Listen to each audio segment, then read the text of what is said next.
Ito yung sombrero. Gusto mo ba ng kape? Pagtitimpla kita? Kasi napangasawa ko, hindi marunong mag-alaga ng asawa!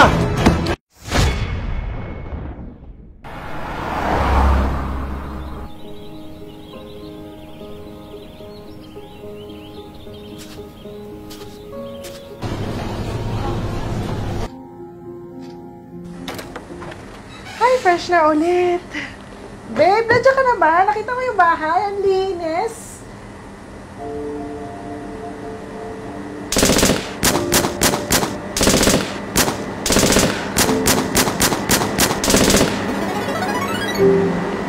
Babe, kamusta ka? Ayos lang. Kapag-luto na pala ako. Ano mo lang? Adobo. Paborito mo. Tutuloy ba tayo sa ano pala? Sa reunion nyo na yan ngayong weekend? Oo, di ba napag-usapan na natin yun? Pumayag ka na rin. Basta huwag mo ko iwan-iwanan dun, ha? Oo naman. Oo naman. Para namang di ko pamilya yun eh. Wala. Kuha mo nga muna ako ng malamig na tubig doon. Sige na, ang init sa labas eh. Sige na! Oh, sige. Sandali lang, ha?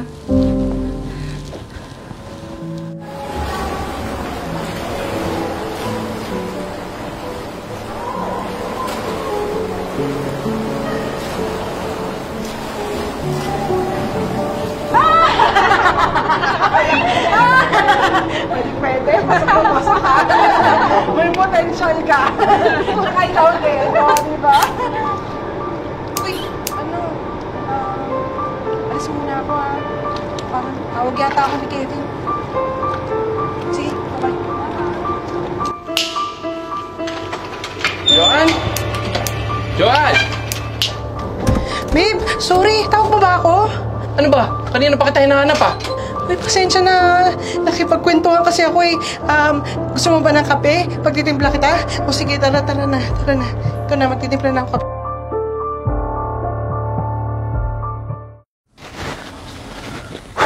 Late na ako.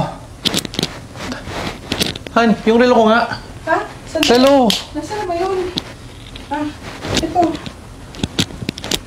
Oh, yung sombrero. Anong tinitingin mo? Ayun. Sorry. Sombrero. Nasaan ka ba? Ito nga yung tao eh. Ito na yung sombrero mo. Oh, yung baunan ko. Sorry. Ito, kompleto na to. Masarap to. Babe, kailangan ko pa dalang idikta sa'yo lahat ng kailangan mong gawin? Hindi pwedeng lagi kang tatanga-tanga. Uulitin ko ha. Ang obligasyon mo bilang babae, ibigay lahat ng kailangan ko. Gawin lahat ng utos ko. At tratuhin akong parang hari dito sa bahay. Hindi yung ganyan. Parang kang tangang katulong eh. Ha? Papasok na ako. Ngayon gusto ko pag-uwi ko, may pagkain at malinis dito sa bahay. Tsaka bukas pala, off ko, bibisita si paring Joel. Maglalaro kami ha. Ayoko ng ganyan ha. Sige na, bye-bye na.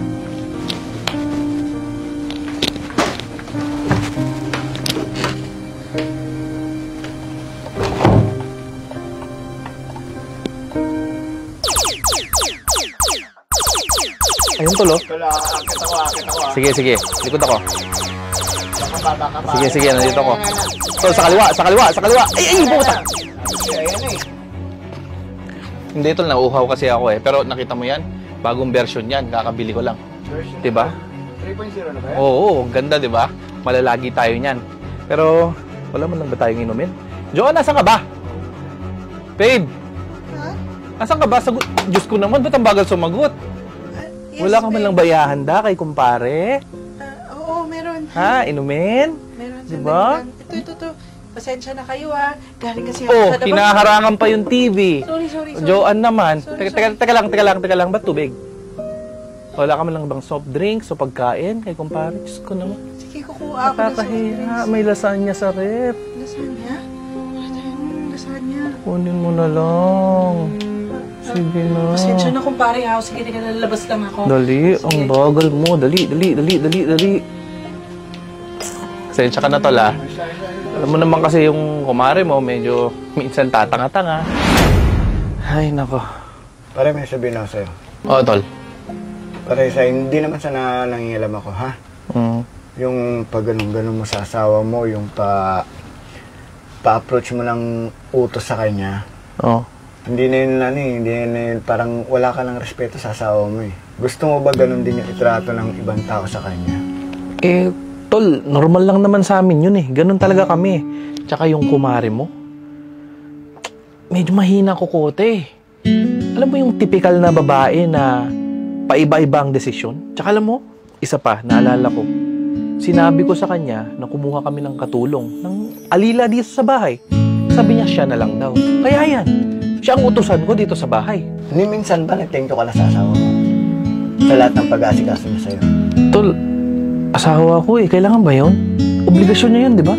Pagsilbihan ako, gawin akong parang hari sa bahay. Lahat ng babae, kailangan pagsilbihan ang lalaki sa bahay. Tol, baka nakakalimutan mo. Pinakasalan mo siya para hindi maging labandera, tagaluto, tagalinis ng bahay niyo. Pinakasalan mo siya kasi mahal mo siya bilang asawa at makasama habang buhay. Pag-isipan mo, tol, ha? Tara.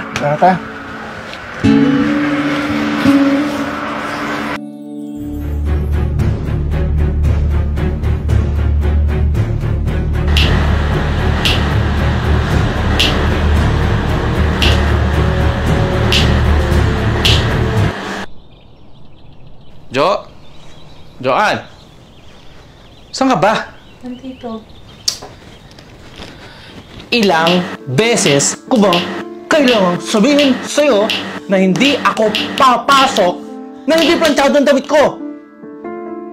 Alam mo, buti wala dito yung tatay ko. Kasi kung nandito yon, asartalo na ako. Kasi napangasawa ko, hindi marunong mag-alaga ng asawa. Sinangulo ka pala eh! Nandiyan bumalik ka sa Poncho Pilato nagsabi sa'yo na ang babae, alila lang. Tsaka, papitik-pitik ka dyan? Anong tingin mo sa sarili mo? Hari? Na nag-asawa lang para magkaroon ng silbidora? Hindi ko kailangan ang lalaki na katulad mo. Makakahanap ako ng lalaking magmamahal at re-respeto sa pagkababae ko. Naintindihan mo?